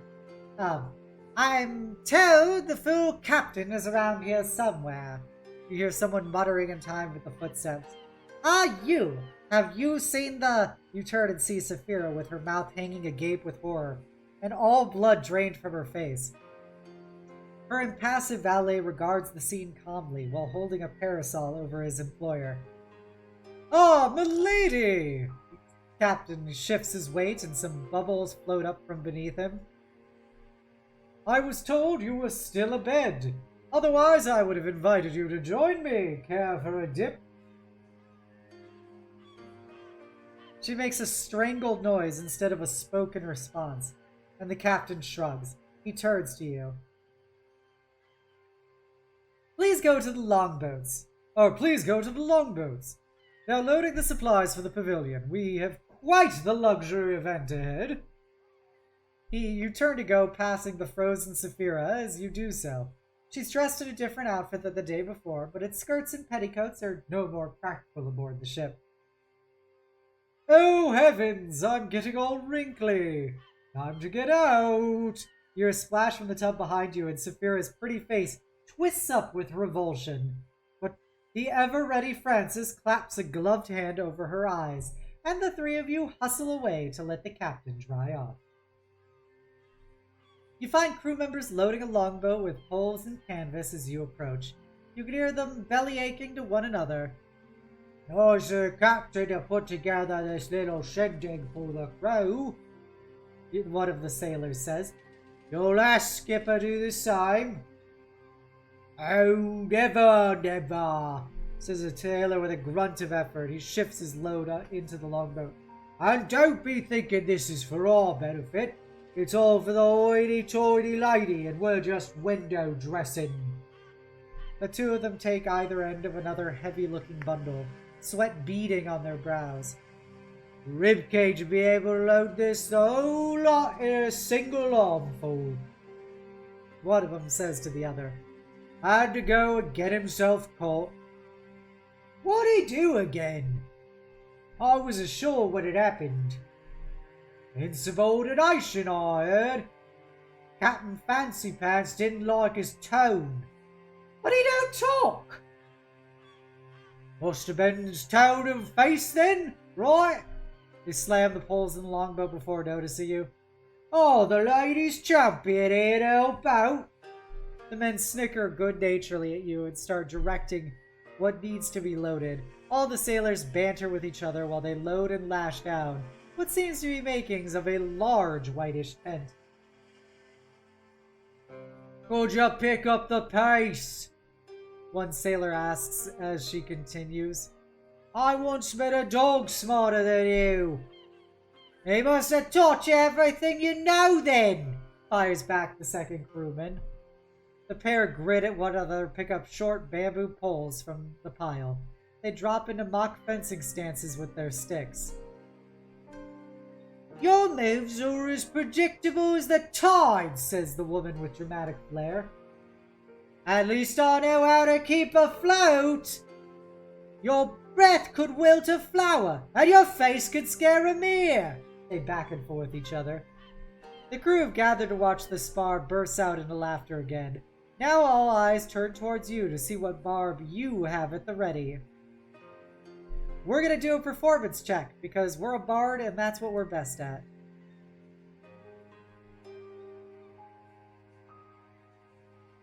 Wow, we only got an 11. Real embarrassing. But it was only DC 10. Wait, you want the sailors to not be British? You want some Germans in there, Master Fail? We got a 10 or higher, so...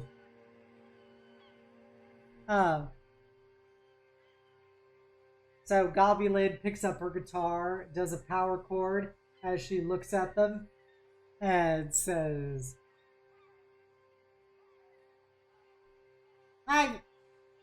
I've seen better dancing from people with peg legs, and certainly with more grace and poise. And she joins in the fun with the sailors packed around the boat as you pitch in to help. Before long, you're all laughing and carrying on while the two sailors with sticks continue to fence. This is for Master Fail. This person will be German now. You fight like a drinking farmer. How appropriate. You fight like a cock. He was gonna say cock, everybody. Or cuck, who knows? The clack of wood drowns out the insult, but a chorus of rough laughter rises up around the crew at work. Finally, the mirth seems to have run its course for now. With everyone chuckling under their breath, you and the crew quickly complete your tasks. We're about done here, says a crew member of the boat. Go find the roundy, would you? He's got some stuff for the show. She points over to where the goblin is examining the contents of a crate with a potentially concerning level of excitement. Across the deck, you notice the goblin deckhand rubbing his hands together with glee as he peers into the open crate. As you join him, he chuckles to himself. Gonna be a good show. It'll light up the sky for miles. It'll be a shame to miss it. He looks up, sees you, and jumps back with a cry. Where'd you come from? Presses a hand to his chest dramatically. Wait, no, don't answer that with some flippant remark like, from the same thread of creation as all other things. Or, I don't know, I'm also a goblin, so probably from a nice hefty set of thighs. I don't have the time. The goblin turns his attention back to the crate in front of him. You now see it's full of fireworks. Randy gazes at it adoringly. Ah, grand, aren't they? When he continues more wistfully, we would even be able to see them from the ship. Could even be a show for any other passing vessel. Captain spared no expense, eh? Good thing, too. With a gold-toothed grin, Randy hands you the crate, excuses himself to some other task, and leaves you to deliver the fireworks to the longboat. Once you've dropped off the fireworks, the crew stow it aboard the longboat, and you're sent on the last task on your to-do list. Apparently there's some food in the galley that also needs to be brought. You find it still is as bad a state as when you saw it yesterday, although it's impossible to tell if it's the same mess or a new one. The chef is crashing around, obviously annoyed about something, while occasionally stopping to stir a pot, simmering and plopping over a flame. Oh yeah, for captain's picnic, aye? He says to you when you arrive. Or, in honor of Master Fail, we'll make this one French. You're here for the captain's picnic, aye? He says to you when you arrive. Could have made him something, but no. Had to have some of them français pour planter victoires. The boss guard here. He points a stained and dripping wooden spoon at a new-looking basket. With a huff, he turns his back on you. Do we wish to examine the contents of the basket, or just simply take it to the longboat? 1, we see what the food is. 2, we take it. See the food, see the take. Grab the food. 1 is for seeing the food, 2 is for taking it away. 1 see, 2 take. 1 see, 2 take. 1 see, 2 take. Curiosity may very well kill the Gobbie. Alright, we got 2 for 1 and 1 for 2, so we're gonna examine this nomages. The chef watches you as you open the basket to see what it contains. Alright, thank you for coming by, Thomas. Have a great day. I appreciate you hanging out.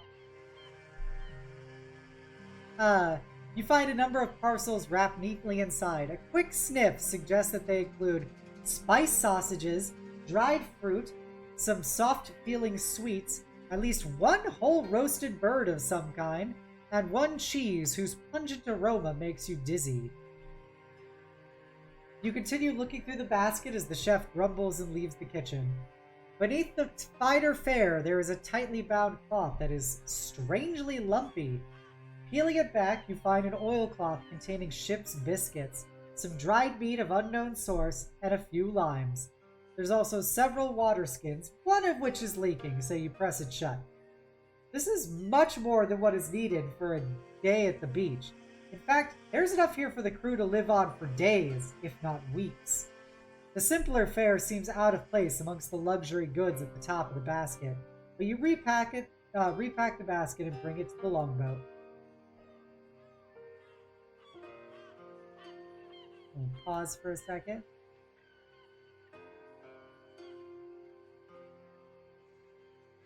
Okay. Take another swig of water. Yeah, it definitely seems we're planning a bit of a longer excursion now, aren't we? Real Treasure Island vibes. The longboat is fully stocked and several sailors are smiling and nodding at how nicely they managed to pack the day's supplies. Amid the hubbub, the captain, now impeccably dressed in his red coat, accompanies a still traumatized Saphira to the longboats. "As you can see here, my lady," he says with a flourish, "we have prepared a lovely day." "Does it get me off this dreadful ship?" she asks flatly, "and away from that smell?" A passing sailor within earshot sniffs his armpit. He gags and nods in agreement. "Indeed, a day of luxury on the beautiful white sands of..." "When do we leave?" Saphira sighs as she snaps at her valet.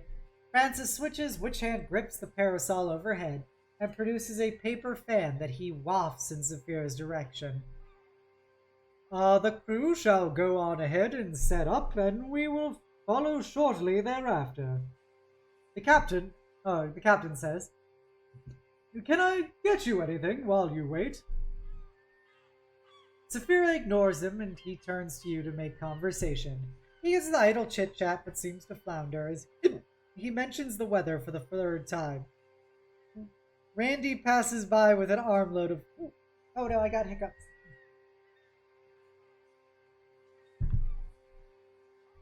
With an armload of loose tools.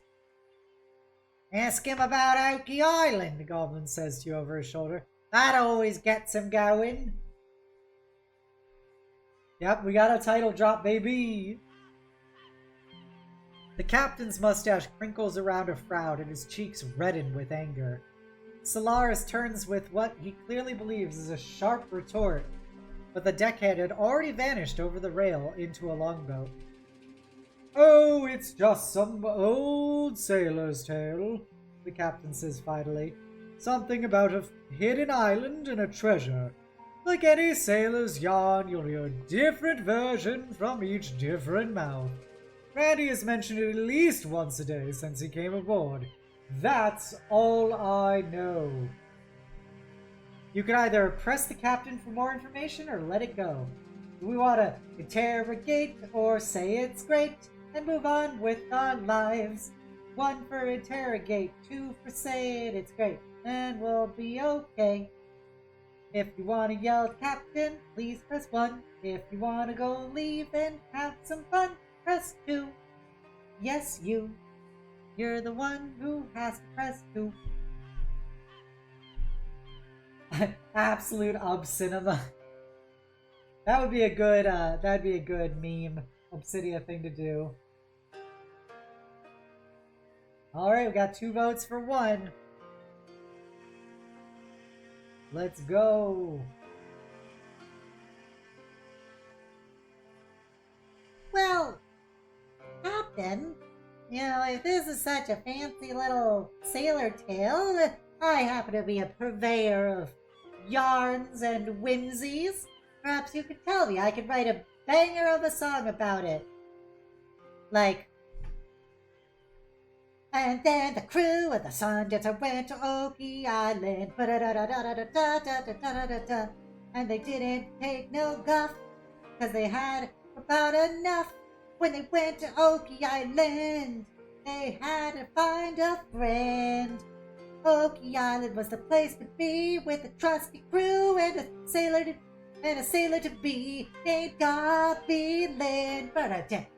Gobbie Lynn Burn-a-Debt. Where's she going? To Okie Island on the Sundancer ship. See, it's a work in progress, but you get the idea. You give me more information, I can write a better song. The captain sighs and expands on. He asserts the entirely fictional island that simply doesn't exist. An old legend of an ancient king whose great power gave him the ability to take on the shape of anything he wished. Through various means, very based on the version of the tale, the king had amassed such a great wealth,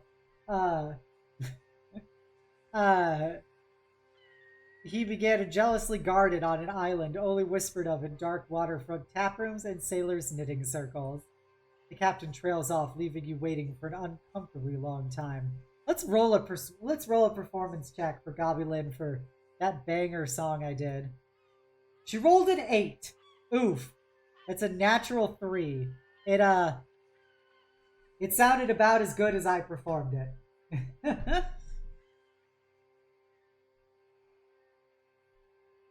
Well, ready for you, Captain. Sailor's head has popped up from a gunwale like some nautical gopher. We can take you in now. Solaris invites you and Saphira to join him along with the first mate and cook. A few crew members are loitering around the boat, chatting in low tones and laughing, but they snap to attention when the captain approaches. Then, seeing Saphira, a scuffle breaks out about who will assist her. In the melee, the captain steps up to offer his hand to the noblewoman, but she climbs in unaided, wrestling with her skirts the entire time. After a grumble and a groan, the crew pile into the longboat and take up the oars. They row the three of you to the beach. The whole scene plays out in reverse, at the other end of the journey, with Saphira simply hiking up her skirts and plopping into the surf. Somehow Francis is already at her side with an open parasol.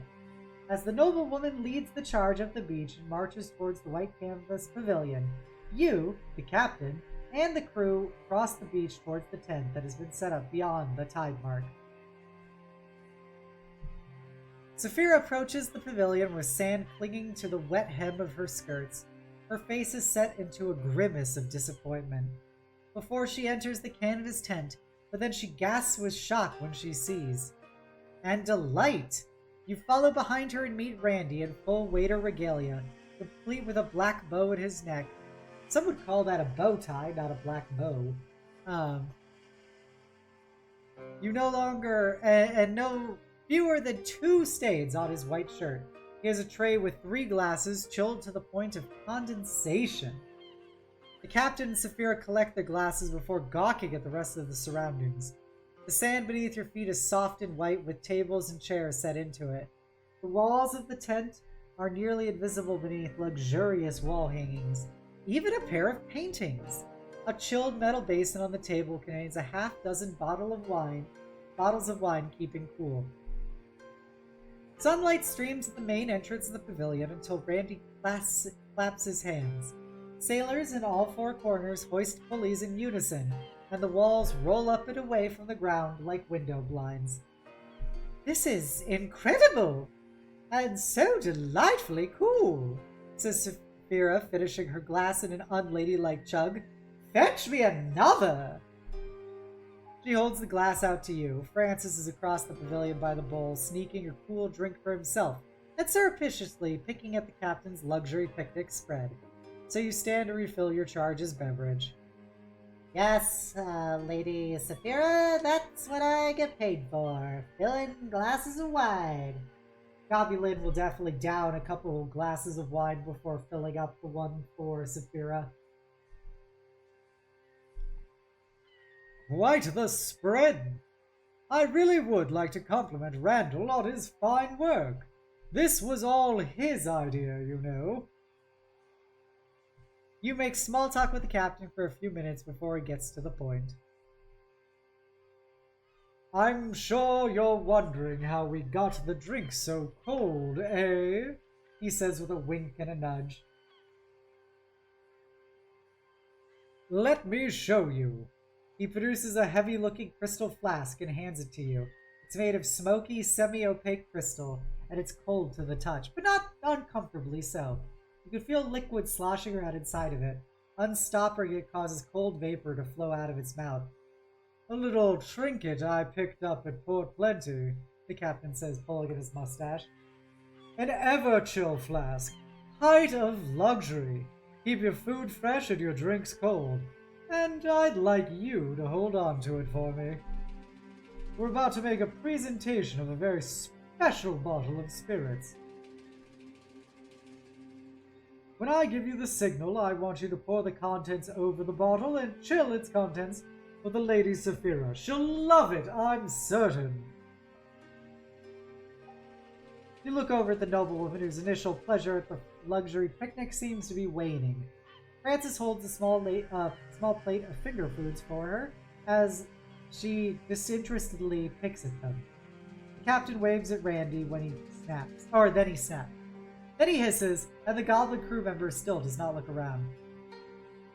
Randall! The captain barks finally, and the deckhand lazily responds. Oh, of course! Randy says, slapping his forehead. He rummages around a crate for a moment before producing a small wooden box with a rich, dark stain and brass fittings. The little goblin waltzes the box over to the table, clearing room among the food with wide sweeps of his arms. It's a miracle none of the buffet tumbles off the edges. He then sets the box down in the space and gives a deep bow and a flourish. That will be all, Randall. Milady Saphira, if you would join me, please. I have a special treat for us all.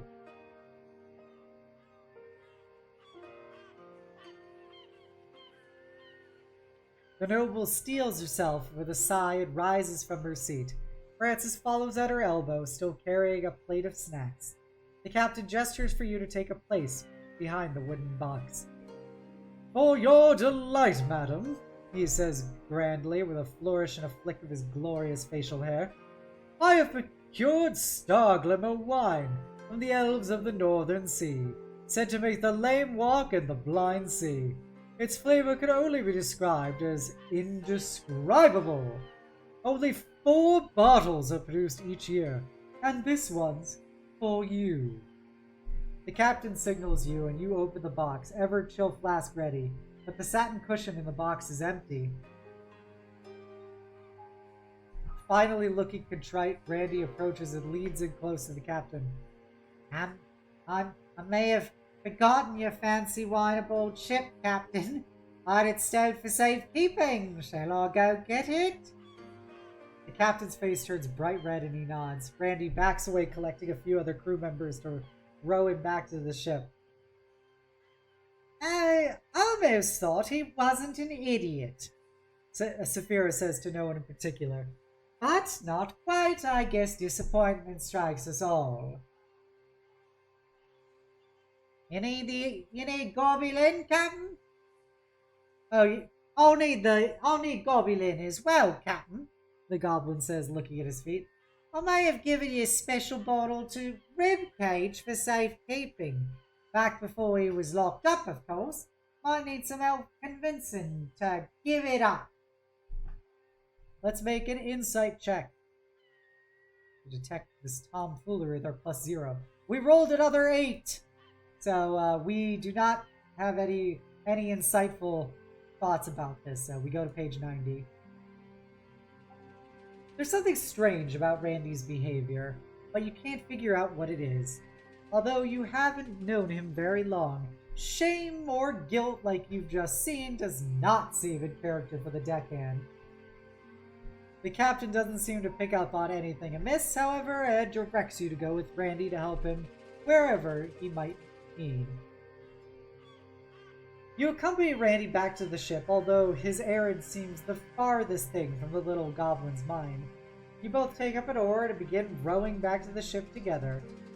You know, I like you, and not for just the obvious reasons, you see, as he stares at Gobbie Lynn's ample chest for a moment.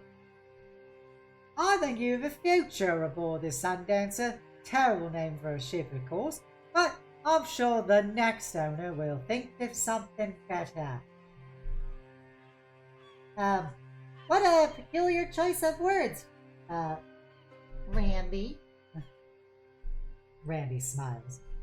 The longboat pulls up alongside the ship and you climb aboard. You hear a trilling whistle from above. What if Gobbie is the new owner? That's the plot twist we need in this. Looking up, you see rain hanging from their mechanical arm in the rigging of the main mast, and looking at the deck below. The young sailor looks queasy, their mouth drawn tight in some effort. As you board, you see duplicates of Rain working half a dozen stations around the Sundancer. They move particularly sluggishly, and have only the single arm, but they seem to be preparing the ship for departure. Randy nods to Rain, the original one up in the rigging, and winks at you as he goes to the rail facing the beach. The sails then drop with a rumble and a snap and fill with wind. The ship lurches forward as Randy dashes to the helm and points the Sundancer out to sea with a surprisingly sure hand. What, do we wish to question Randy about what's going on, try to stop it, or wait to see what happens? 1. Question Randy. 2. Try to stop this mutiny. Or 3. Wait to see how it all plays out.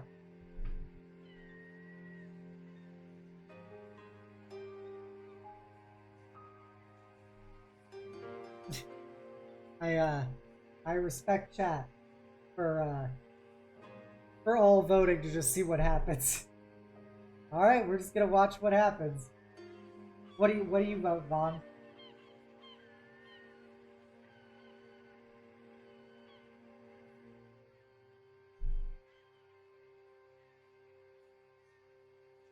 Okay. So we have 1 vote for 2, but 2 for 3, so we're gonna go with 3. You hold off judgment to see what happens next. Randy watches you watching him, you watch him watching you, and around it goes until the wind pushes the ship into motion. Now, do we want to question him about what's going on, or just continue to just sit there and see how it plays out? 1, to talk to Randy about it. 2, to just keep on sitting around.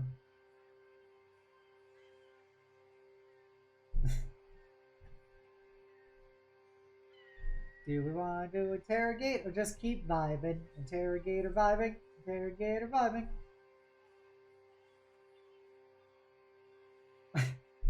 Chat has voted for awkward staring contest.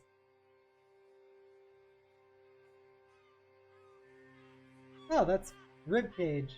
His eyes are very wide apart, Jesus. The entire ship creaks and groans as it starts to pull away. The bow swings around a point at the open ocean, but progress is slow. Then it stops altogether. You feel the deck tremble, and at first you think you've run aground. But then a shaggy figure appears at the door leading below deck, and stoops to step out on deck. Nice to see you up and about, Ribcage, Randy says brightly with a wave. Did you bring in the starboard anchor?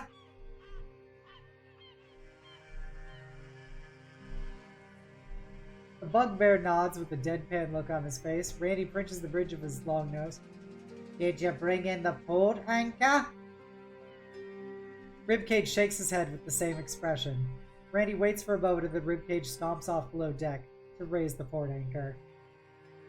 See what I have to work with, Randy says to you. He goes back to the rail. He wasn't my cousin on Mama Blackspot's side. I'd have left him on that beach too. Follow Randy's gaze out to the beach where there is some commotion. The captain, the remaining crew, Saphira, and Francis are all rushing across the sand towards the remaining longboat. Saphira trips out her skirts and falls. You can hear her shouted curses from the shouted curses from here, attempting to assist her. The captain slips and falls into the morass of her dress. Francis helps both of them up and shoves them towards the boat as the remaining crewmen man the oars and begin rowing back to the ship with urgency. Let's pick up the pace, you numbskulls. The captain's on his way. Anchor up. Anchor up. Comes a cry from Rain above. Randy grins and waves at the captain's longboat starting to recede in the Sundancer's wake. Then there's a splash to starboard, another cry from above. Anchor down? Anchor down? Who put the anchor down? The ship shudders to a stop. Randy simply grips the rails with whitening knuckles as the captain's longboat approaches. Oh. Alright. The hell?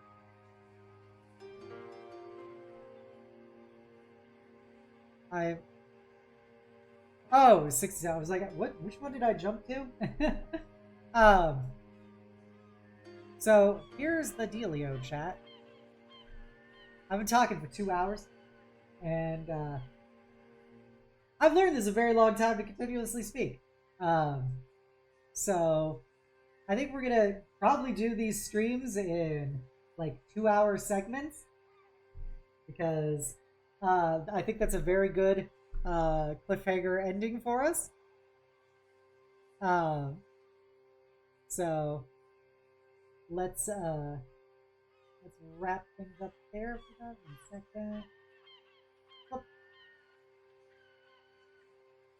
You were wondering, there's Ribcage, there's Rain, there's Randall, there's super hot Saphira the bitch. There's our girl Gobbie Lynn, Captain. Ooh, we got a smoke show fucking elf samurai girl that we're gonna meet.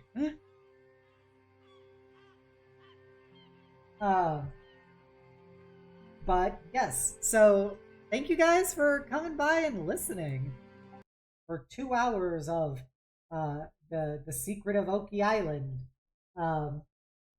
Feel free to message me on Blue Sky or in the Discord to let me know what your thoughts on this was. You know, if you liked it, I appreciate Vaughn. I'm glad you had fun with this. I hope everyone else had fun with it as well.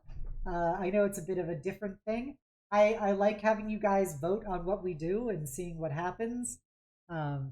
It's quite silly. I appreciated your active refusal to do anything about the mutiny. Me having to deal with another mutiny live in 4K, classic Obsidia problems. So that'll be it for the stream for today. We'll pick this up hopefully next week, and we'll see what happens with our issues above the Sundancer and trusty Randy. Yep, Obsidia and Mutinies, Navivore, Navivore Iconic Duo. If you haven't done so already, please give me a follow here on Twitch, give me a sub over on YouTube, give me a follow on Blue Sky, and you can join my Discord, the Eternal Citadel, and be a part of my incredible community. I want you all to know you're all beautiful, amazing, and valid people, and I hope you enjoyed spending your afternoon with me nearly as much as I enjoyed spending it with you. And I hope that you always remember the world is better off having you in it. Yes, I need to update Nightbot. Sorry, I keep forgetting which socials to update with the Blue Sky, but you get the idea. We are gonna go raid Pixelins. She's doing some cute little art. She's a very good little British pixel bean. So let's go send her some love. If you're a follower, please copy down the call to hugs. If you're a sub, please copy down the knight's message. And a British bean in honor of all of our British sailors. Let's go send her some lovely love. Oh, go see if she's a proper love. A real dove, that's what makes her a bird, and a bird is British for a hot dove. Alright, everybody. Have a great afternoon. That'll be all of our streams for the week, and I will see you guys next Monday for more Nexus Forlorn Legacy. So, until we meet again, bye!